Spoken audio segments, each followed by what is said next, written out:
Hello प्यारे बच्चों, नवोदय की क्लास में एक बार फिर आपका स्वागत है। आज की जो हमारी क्लास है वह है हमारी घनाभ यानी कि क्यूबॉइड। क्या होता है क्यूबॉइड, इस पर हम बात करेंगे। इससे पहले आपको मैं बता देता हूँ कि इससे पहले जो हमने क्लास आपकी जो वीडियो बनाई थी उसमें हमने आपको घन यानी कि क्यूब के बारे में बताया था, क्यूब और आयतन के बारे में। तो जब आयतन आपको समझ में आ गया, क्यूब समझ में आ गया, तो लाइक दैट जो क्यूब है उसी की तरह हमारा ये घनाभ भी है।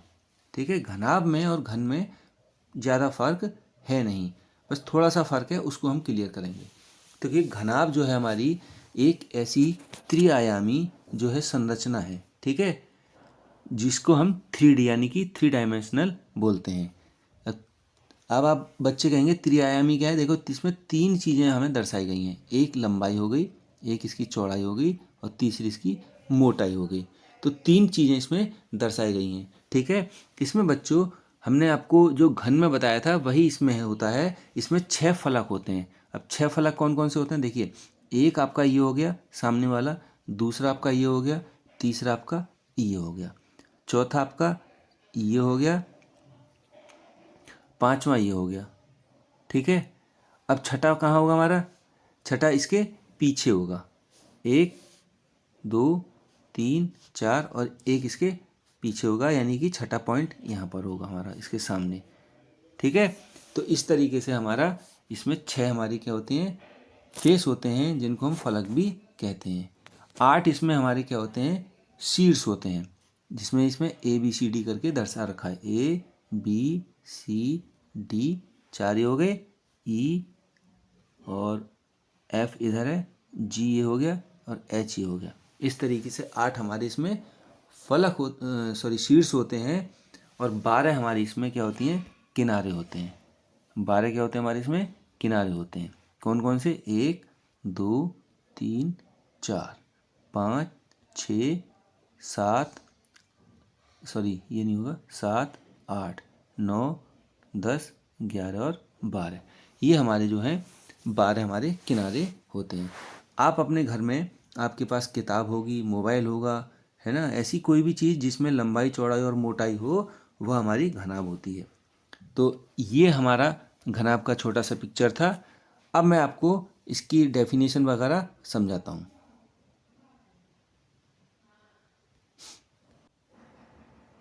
तो घनाभ जो है एक ऐसी त्रिआयामी 3D संरचना है या आकृति है जिसमें 6 आयताकार फलक होते हैं।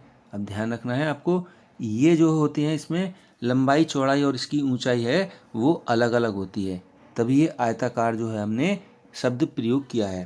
देखिए, इसमें जो लंबाई है, घन में हमारी सभी भुजाएं बराबर होती थी, लाइक दैट है वर्ग।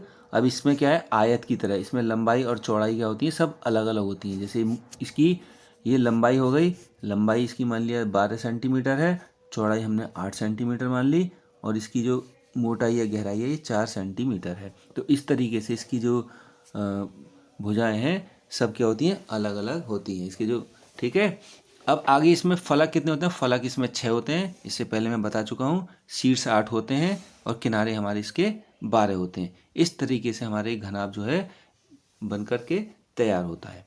अब आगे बढ़ते हैं, इसके फॉर्मूले जो बहुत ही महत्वपूर्ण है और ये पेपर में पूछे भी जाते हैं। देखिए बच्चों, घनाभ का जो आयतन होता है, तो घनाभ का आयतन होता है हमारा लंबाई गुणा चौड़ाई और गुणा ऊंचाई। ये सूत्र आपको याद रखना है। अब क्यों याद रखना है, उसमें केवल हम भुजा गुणा भुजा गुणा भुजा करते थे, इसमें ऐसा इसलिए नहीं है बच्चों, क्योंकि इसमें मैंने आपको पहले बताया था, अगर हमारी लंबाई 12 है, लंबाई 12 सेंटीमीटर है और चौड़ाई हमारी कितनी है, 8 सेंटीमीटर है, और ऊंचाई या हमारी गहराई, ये हमारी, या मोटाई भी बोल सकते हैं, 2 सेंटीमीटर है या 4 सेंटीमीटर है, कुछ भी मान लेंगे। तो ये अगर हमारी ये संख्याएं, लंबाई चौड़ाई ऊंचाई, तीनों चीज़ें क्या है, अलग अलग हैं, है ना, अलग अलग। तो हम क्या काम करेंगे, इनकी लंबाई को भी लिखेंगे, चौड़ाई को भी लिखेंगे और ऊंचाई को भी लिखेंगे।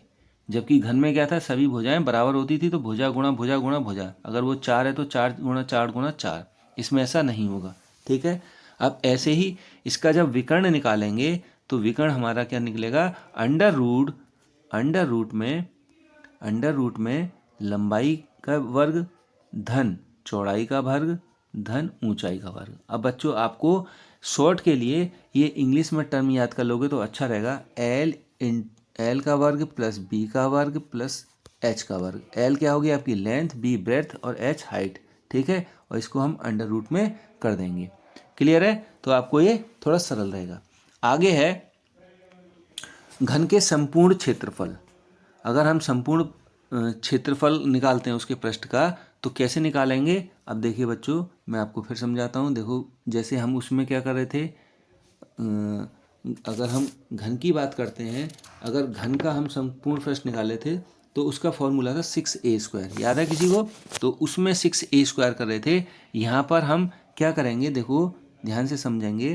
तो ये मान लिया मेरा एक आयत है, ठीक है। अब इसी में मैं इसमें मैं कोशिश करता हूँ एक और आयत बनाने की इस तरीके से। अब मैंने ये आकृति बना दी, ठीक है। अब देखिए बच्चों, ये लाइन गलत हो गई है, ठीक है। अब इसमें क्या काम करेंगे, ये जो मेरी भुजा है, ये वाली भुजा, ये क्या है हमारी, ये अलग भुजा है। सॉरी, ये इसका जब क्षेत्रफल निकालेंगे, इस वाले मैं दूसरा कलर यूज़ करता हूँ।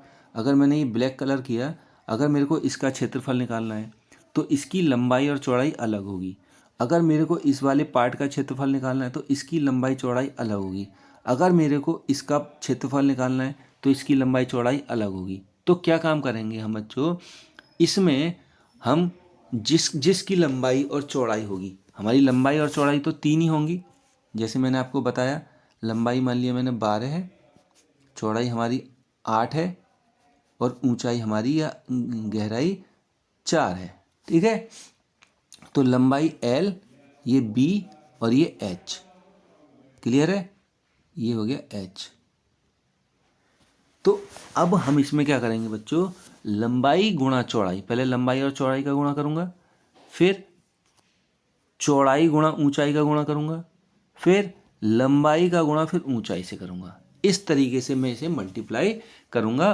और कितनी बार करूंगा? 2 टाइम, क्योंकि ये तो 1 2 3 बार हुई ना हमारा, और हमारी फलक कितनी थी? 6। तो इसीलिए जो हमारी लंबाई होगी, सॉरी, जो हमारी ये एक भुजा लंबाई और चौड़ाई की आएगी तो वह हिस्सा दूसरी तरफ भी होगा ना। देखिए कैसे होगा, मैं आपको समझाने का एक बार और प्रयास करता हूँ। इसमें मैंने ये मान लिया, एक ये बनाया घनाभ, ठीक है। अब ध्यान से देखना, ये वाला जो चित्र है, कौन सा वाला? ये फ्रंट वाला, ये वाला। अगर ये सामने है तो ऐसा ही चित्र इसके पीछे होगा ना। अपना किताब का, जैसे मान लिया आपने बुक देखी, अपनी बुक का आगे का पेज देखिए और पीछे का पेज देखिए। जब बच्चों मैं उसका एरिया निकालूंगा, क्षेत्रफल निकालूंगा, तो मैं यहाँ पर 2 बार प्रयोग करूँगा ना। एक पेज ये हो गया, एक पेज हो गया, तो 2 बार निकालूंगा, तो इसीलिए ये 2 आया है। यहाँ पर जो 2 आया है ना, ये जो फॉर्मूले में हमने 2 लिखा है, 2 लंबाई गुणा चौड़ाई धन चौड़ाई गुणा ऊंचाई धन ऊंचाई गुणा लंबाई। तो ये जो 2 लिखा है, इसका मतलब है लंबाई भी मेरी 2 बार आई है, चौड़ाई भी 2 बार आई है, ऊंचाई भी 2 बार आई है, गहराई भी 2 बार आई। तो ये सब 2 बार आ रहा है, इसीलिए मैंने इसे 2 टाइम यहाँ पर कर दिया है। आई होप आपकी समझ में आ गया होगा फॉर्मूला। अब आगे बढ़ते हैं। अब इसके एक सवाल ले लेते हैं, बहुत अच्छा सवाल है। इसमें मैंने एक ही सवाल में सभी चीज़ों को यूज कर रखा है, ठीक है। और जो देखते हैं इस सवाल को, तो एक घनाभ की लंबाई चौड़ाई तथा ऊंचाई क्रमशः 20 सेंटीमीटर, 12 सेंटीमीटर और 9 सेंटीमीटर है। तो इसका आयतन और संपूर्ण पृष्ठ तथा विकर्ण ज्ञात कीजिए। देखो बहुत अच्छा सवाल है, और ऐसा सवाल जो है, एक ही सवाल में मैंने ये काम किया है कि तीनों चीज़ों को पूछ लिया है, ठीक है। तो क्या इसका कैसे यूज होगा, आप देखेंगे सूत्रों को भी। देखो घनाभ का आयतन पूछा हमसे सबसे पहले, तो घनाभ का आयतन निकालने के लिए L into B into H. देखो बच्चों, मैं बार बार कह रहा हूँ, आप लंबाई को L मानिए, चौड़ाई को B मानिए, ऊंचाई को H मानिए। इससे आपको 2 फायदे होंगे, आपका समय कम लगेगा और आप जल्दी लिखना और हल करना सीख जाओगे।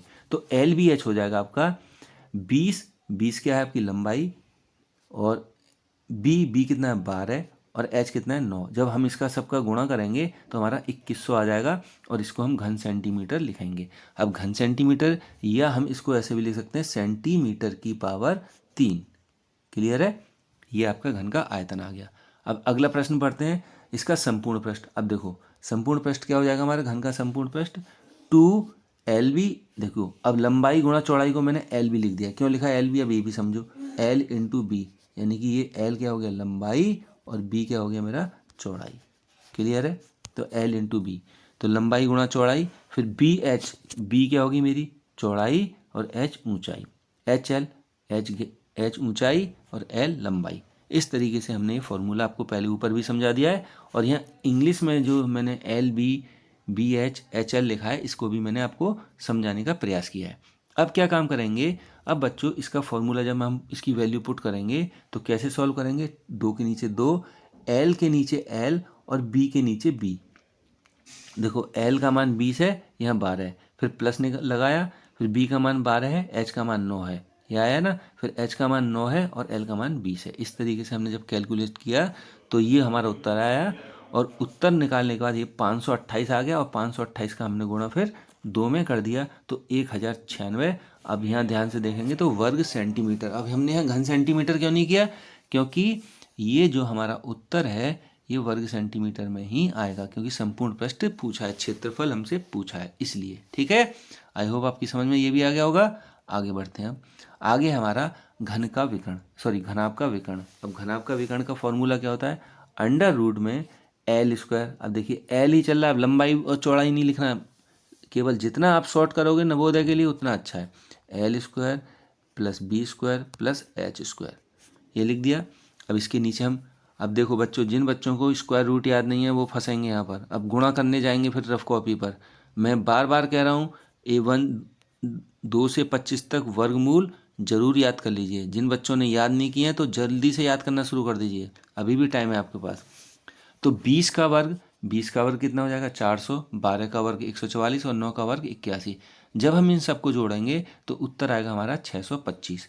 अब अंडर रूट 625 आपको मालूम होना चाहिए, अंडर रूट 625 किसका हमारा वर्गमूल बनेगा, ये किसका होगा 25 का। तो आंसर इज 25 सेंटीमीटर, या 25 सेंटीमीटर में तो 25 सेंटीमीटर इसका उत्तर आ जाएगा।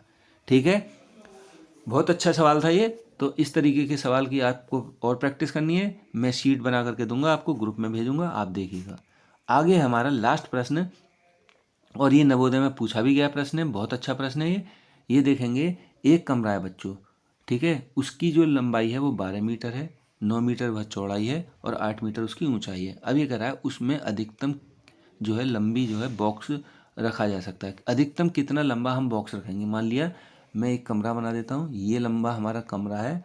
अब इसमें कितना हम लंबी बक्सा रख सकते हैं, या कभी कभी पूछेगा कि बक्से में कितनी लंबी छड़ रख सकते हैं। तो देखो, अगर मैं ऐसे लंबी रखूँगा तो ज़्यादा लंबी नहीं जाएगी, ऐसे रखूँगा तो ज़्यादा लंबी नहीं जाएगी। अगर इसे तिरछी इस तरीके से रखूँगा तो क्या आ जाएगी, लंबी ज़्यादा आएगी।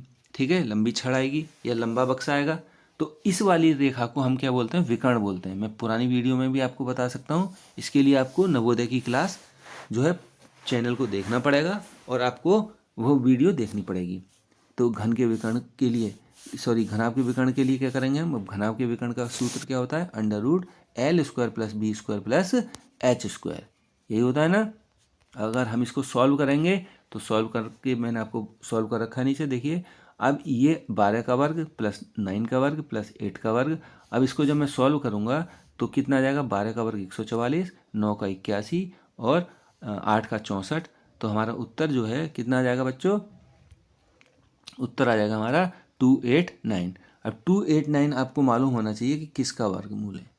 तो 289 किसका होगा, ये 17 का। ठीक है, तो 17 का होगा ना, 17 मीटर इसका आंसर आ जाएगा। तो आई होप आपकी समझ में आया होगा ये घनाभ वाला चैप्टर, और इससे रिलेटेड जो एक्सरसाइज मैं आपको भेजूंगा, आप मेरे चैनल को ज़रूर देखें, सब्सक्राइब करें और नवोदय में सिलेक्शन लें। धन्यवाद।